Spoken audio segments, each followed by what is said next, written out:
Take a deep breath. How long did it just take to get out of the house? Oh, I think we started like 2.5 hours ago. Oh dear. We are on a family outing to the Blanton Art Museum in downtown Austin. I have my summer moon coffee. Babies are asleep in the car. Just getting here, y'all, is such a process. But I wanted to come to the art museum today because we are talking and thinking about what are the 2020 design trends coming up right now for this year, and what better place to come get inspired than the local art museum. I haven't been here, so I'm super excited.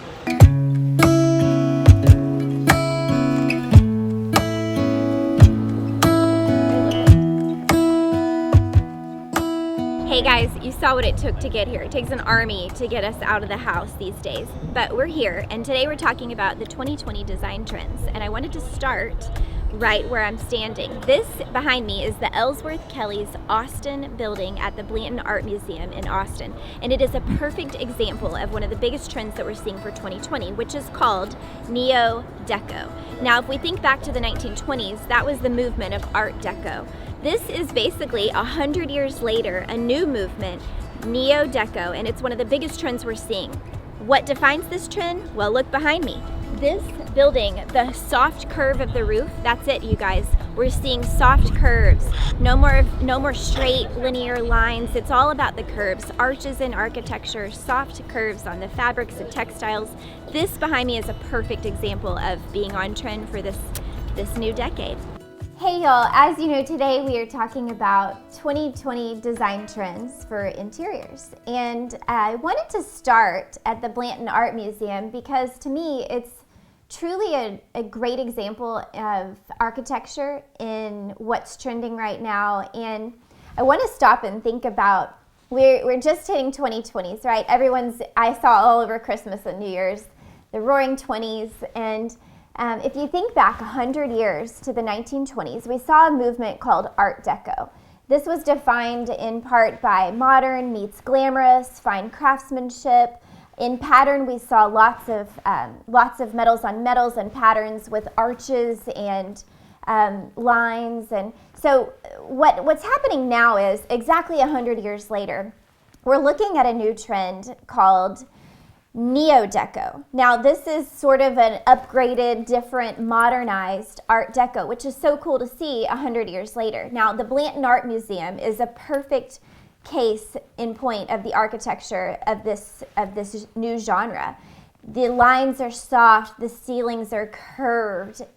We've got pops of color in there, but lots of arches and very soft lines, and that's what is defining this new Neo Deco style of architecture. If we go inside, and anybody that lives on Pinterest, like any designer like myself, you see arches everywhere in architecture right now. We see lots of patterns. We see lots of reeded geometry, curves. This is also influencing our art patterns, our wallpapers, even graphic design. It's highly influencing graphic design right now. This is a beautiful restaurant that was a great example. Now, if we keep going, we're seeing it happen in art, in wallpaper. These lines, these arches, this geometry is really the forefront of the trend setting for 2020. This is a great example here. Now, I've got all my trends pulled up on my screen. So the Blanton Art Museum was a great example just to kick us off. Now, I also wanted to mention from a personal standpoint, art in theory to me is extremely important. I grew up, growing up, I lost my mom when I was 10, and art is truly what helped heal me. And so I really want to instill an appreciation for art in Sonny and Bear and in my children. And so we stopped this weekend and went to the art museum. So also just to pump in some inspiration. So today, again, we are talking about the top 10 trends as I see them for interior design in 2020. So that was number 1, Neo Deco is this new overarching theme. That is also number 2, influencing our furniture shapes. Our furniture is very organic in shape right now. It's lots of curves. It almost kind of throws back to the 1980s, which is the decade I was born. I didn't honestly think that a lot of things in the 80s were that cool, like in terms of design.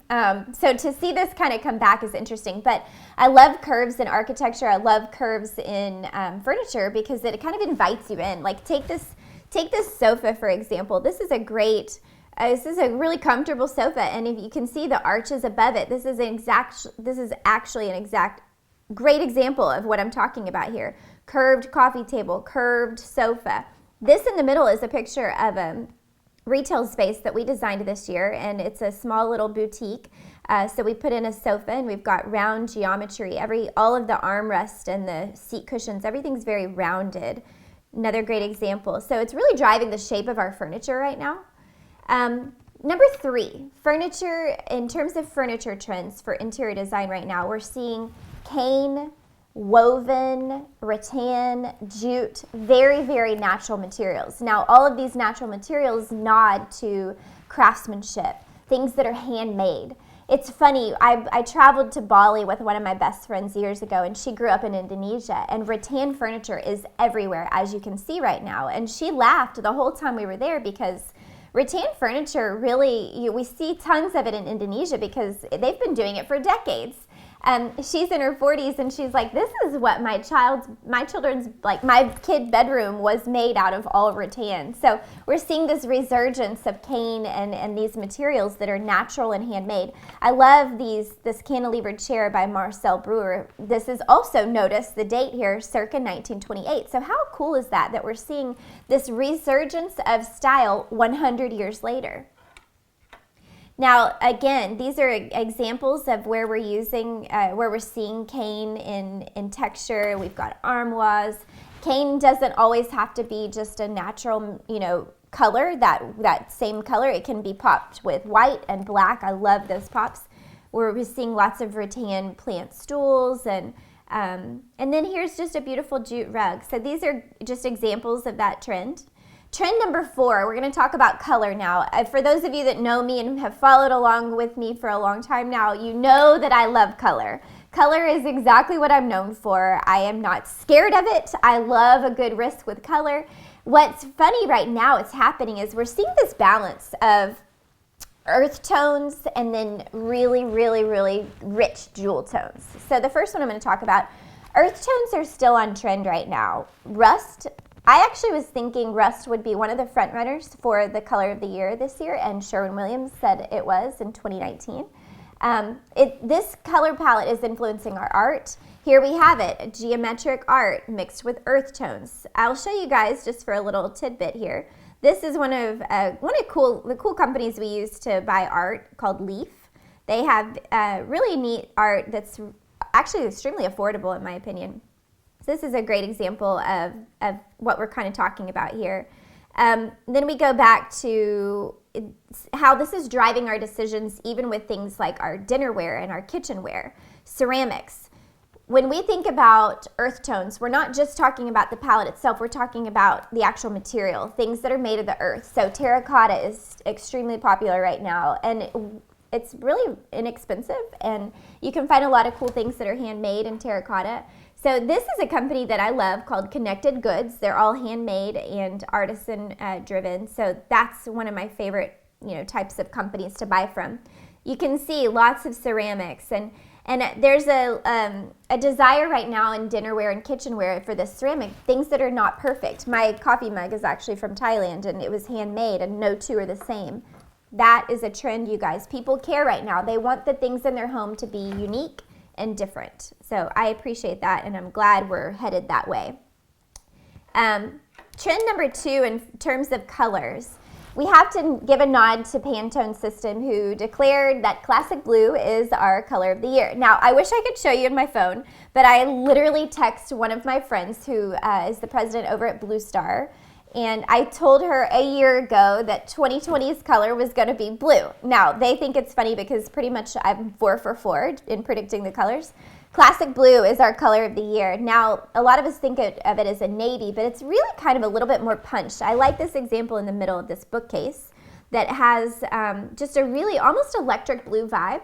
Now, if that's too much for you, I love this idea of a kitchen with the lowers in blue.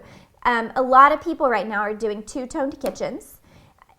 Designers and design gurus out there, let's get away from the all white kitchens. It's happening. We're all bored with it. I know it's safe, but just try a different color. And I love this example because there's color on the bottom, but then you've got a white upper. So that's really nice. Now I'm using blue in a lot of commercial jobs that we're doing right now too. It's a very classic, timeless color.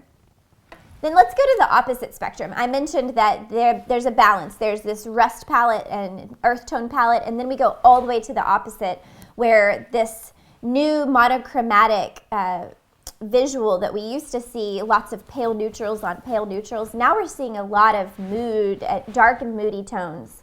So really, really creating, I love this is a great example. You've got the ceiling, the walls, the velvet couches, all of this is very dark and dark on dark, and it makes the mantle pop. I love this example, you guys. People often forget about the ceiling when they're thinking about their design. And you don't think about painting the ceiling. It's kind of this unspoken thing that, oh, the ceiling's just gonna be white. That's not the case anymore, y'all. If you still want your walls to be white, I would highly encourage you to think about painting your ceiling a pop color. And I love how they made this monochromatic situation all the same with the ceiling too. Now, people always ask, this is tip number 5, people always ask, what's the color, what's the fixture and the finish that you recommend this year? Is it brass, is it rose gold, is it chrome, is it nickel? This year I really think we're sticking with a matte black. Now, if you're in the design and build industry, a lot of you right now are at the KBIS and IBS show, and you're seeing these new fixtures and finishes, and you're seeing the trends. And so normally I would be there. Everyone's in Vegas right now, including my husband. Normally I would be there, but this year with the babies at home, I decided to just stick around here and trend set and trend spot from afar. But black, I would say black is our fixture finish of the year. Now think back to what I said earlier. Art Deco is driving this neo-deco feeling. So people a lot of times ask, can I mix metals? Absolutely, y'all. Mixing metals is 100% a great rule of thumb, and it's a good way to just kind of pull in different tones. So this wallpaper is actually a great example of an Art Deco wallpaper where you've got a black, kind of a matte black finish with a pop of brass. I think that's a beautiful way to include the new trends. Trend number 6, which I love. Now these are my trends, you guys, but I'm seeing it across the board. Wallpaper and pattern on pattern. People are not afraid to take a risk these days. There are incredible wallpaper companies out there, you guys, and you can just have fun with it. Even on Etsy, there's some peel and stick wallpapers. You don't have to worry about a professional coming in, and you can take it down when you're ready. So I love the idea. If you're afraid of wallpaper and you don't know exactly where to start, try a bathroom. This is a great example, or great space to just dip your feet right into the wallpaper idea. And if that's too much for you, paint the walls in the bathroom and put wallpaper on the ceiling, y'all. Now, this is best in a powder bath. I do not recommend wallpaper on a ceiling and in a bathroom where you're taking showers. The moisture is no good. It'll rise and it'll start peeling. But a bedroom would be a really fun place to pop some wallpaper on the ceiling. So really think about that in terms of what you might be able to do to sort of add some character to your house this year. Now, this is a great example, this picture here, of one of the trends I spotted earlier, which is this curved kind of fat furniture is what Dwell is calling it, mixed with wallpaper. This right here is a great example of being on trend for 2020. Trend number 7. Now, I'm seeing a lot of this tapestry style art. People are no longer, you're not just restricted in art to a painting. We're thinking about 3-dimensional art on the walls these days and hand-painted tapestries. This, I wanted to show you guys, this company, another fun one, called Made Trade. And they are all about the artisans and bringing craftsmanship to the front line. This is a tapestry. I actually used this. We recently designed Jewel's house or her bedroom rather, in Telluride, Colorado. Jewel, the singer-songwriter, she is a good friend of mine and I love her so much. And she's all about craftsmanship because that's what she is, an artist herself, so she can appreciate something like this. Now, $180 for a piece of art. That's a great price. It's handmade, and so it's just a great example of bringing life, to your walls through art that's a little bit unexpected. If you have a rug that you're kind of just not sure if it's the right size, maybe you ordered it online. I hear this from a lot of clients. I'm afraid to order a rug because I'm afraid it's going to come in and not be the right size. Say you can't return it, but you love the pattern on it. Y'all, throw it on the wall. It's a great piece of art. I have a tapestry behind me. I actually bought this in Ghana, West Africa, and it is indigo, and I love it. And all I did was throw it over one of these tapestry rod hangers, and it's a piece of art behind me. Maybe it's not the right size for that perfect pillow or whatever, or it wasn't the perfect size rug, but you can throw it on the wall. So great ideas here. Now, I wanted to mention one more thing within this trend. I am seeing so many cool companies come out with even character-driven toilet paper holders. So this is like the most little fun toilet paper holder. And y'all, if you're trying to renovate your home, but you need to just take baby steps and you're not sure where to start, do some things like this that will make it feel more exciting, more up-to-date, and just more of your personality. So change out the toilet paper holders, change out the hardware, add plants on the wall. So art is not just restricted, again, to a painting. We can think of art in terms of planters and hardware on your cabinet doors. And I love this. There's so many cool companies out there right now that are making sort of that throwback style speaker, like Crossley Records and Marshall speakers. And this is art. So think of art in terms of something that's more than just a painting on a wall. Trend number 8, textiles. The most popular textile going into 2020 is definitely velvet. Velvet is the thing. Whether it's on your sofa, whether it's pillows, or whether you want to make a big statement and do velvet drapes and curtains in your space. We're doing a lot of velvet in our commercial spaces too. And I pulled this picture because I love how if you have an open floor plan, which we have a lot of us have migrated to open floor plans, but you need some moments of privacy, or you just sort of wanted to find the space a little bit better, velvet curtains are a beautiful way to sort of add a wall without having a wall.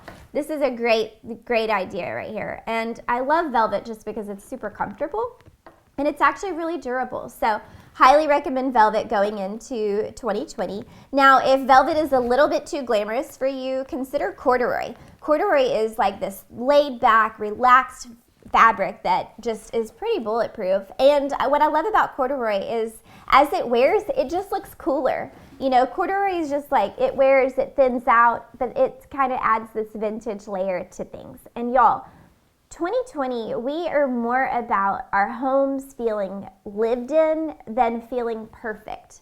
We want our spaces to feel lived in, and there's nothing wrong with that. Trend number 9. Now, for any of you out there that have kiddos, this is for you. If you don't, just bear with me. We only have one more trend left, but children's rooms across the board are neutral. I'm seeing so many neutral nurseries, so many neutral toddler rooms. People are more excited, moms are more excited to be buying wooden toys, sort of that Montessori style toy. And I think it's because most children's toys out there are lots of plastics, and we know that plastics are not great for the earth. And they're also, most of the time, like tons of different colors, primary colors, and with the life and chaos, sometimes that's just too much color for us, and it doesn't fit in our living room. Like when all the toys come out, all you see is elementary school colors. So I understand this trend, and I do love it, and I appreciate it. The one thing I will say is, being a little girl, when I was a little girl, I wanted color in my room. So if you're gonna go this route, I liked this picture in the middle because there's a pop of orange. I would recommend, once your child is old enough to have decisions or make decisions on their own, just encourage them to pick a color to add into this neutral palette so that they feel like life is happy and there's still some color inspiration within inside their room, even though there's lots of wooden and rattan pieces. So that's just one little thing, but beautiful nurseries. And if you look anywhere on Instagram, you see tons of these kind of fun nursery designs. That leads us to our 10th trend. And this is one that's more of a lifestyle choice, but I think people are getting a lot smarter in their homes. And I want to just end with trend number 10 for 2020. It's all about wellness. For us moving forward, I think we're getting smarter with our decisions, and things we have more of an appreciation for handcrafted, well-designed, well-made, but things that we know are not harming our environment. Now, that is a broad statement, but I think it's one that's really important, and I see it in my own life, I see it in my friends' lives, and I see it in my clients' lives. People are wanting to be surrounded with products that are more about wellness. And so I wanted to point out two things here, and I just wanted to encourage you as you look around and you make purchases and your consumables, think about where you're buying it from, who made it, what is it made of, how many chemicals does it have in it, can we buy something without chemicals in it. Over Christmas, I walked into a store in Fredericksburg, Texas. Joey and I had gone over there with my sister and her family, and one of the boutiques there had made this gigantic, like 20-foot tall Christmas tree out of plastic bottles, and they had painted it all tone on tone green. And when I walked in, I was like, oh my gosh, those are plastic bottles. Detergent bottles, cleaning solution bottles, bottles on bottles on bottles. And it had me thinking, oh my goodness, you guys, those would probably just end up in the landfill. And thank goodness they at least saved them and made it a piece of art to celebrate the holidays. But whatever we can do to encourage each other and educate each other on products that don't end up with bottles on bottles in landfills, I'm all for it, y'all. And I think we're all getting a little bit smarter, and we're starting to care a little bit more. And so we'll end here, but this is one company I wanted to point out for storage. Again, Connected Goods. They have great woven baskets. So next time you're at a big box store, maybe consider going home and ordering online from this company. Beautiful, beautiful goods.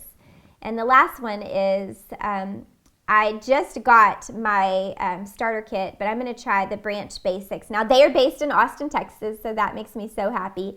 But it's all about using a bottle over and over and just filling it with the concentrate. So a great way to save on plastics in the future.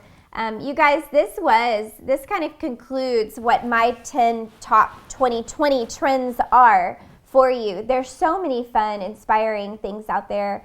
And it's an honor, and it's fun to, as a designer, it's fun to take a step back and make myself look at what are the trends? Where are we applying them into our own projects, and how can we continue progressing and moving forward? And it's fun to see how design and fashion changes and evolves, and I would encourage you to include some of these ideas in your own home just to make it feel updated. If you think about your fashion, you wouldn't wear the same outfits that you wore 20 years ago, so why would your house be the same? I know renovations are very expensive, but I think I've given you some tips here that you can include without spending a ton of money this year. So, but whatever you do, make your space your own, make it a happy place. We spend so much time at home, and so you really do want to invest in making your home feel happy and making it your personality. So I hope you learned something here on the 2020 trends. And for those of you who are in Vegas, I hope you make it home safely. And I can't wait to see what you spotted there. But thank you for joining us. You guys, we are going to keep content coming. Joey and I love making these videos for you. So please hit the subscribe button and hit the little bell if you want to be notified when we make new content. But we really do enjoy this. So thank you for joining us, and we'll see you next week. Sailors passing on the street, are you ready for peace?